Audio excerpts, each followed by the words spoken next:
So here I'm using the weekly chart of SNPX stock or Synaptogenix INC because we have a fresh breakout over here. So the stock has been falling down for quite some time, and now after 4 or 5 years worth of correction, at least 4 years after the correction, we have a fresh breakout which is happening right now.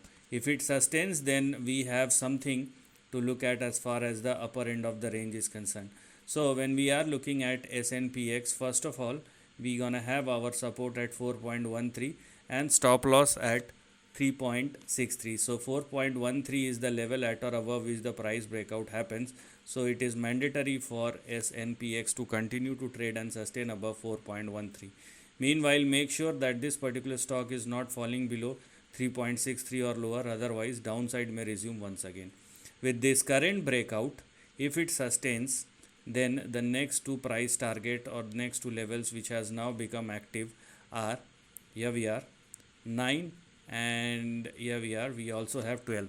So these are the next two targets which will become active, which has now become active, but sustainability above 4.13 is mandatory for that.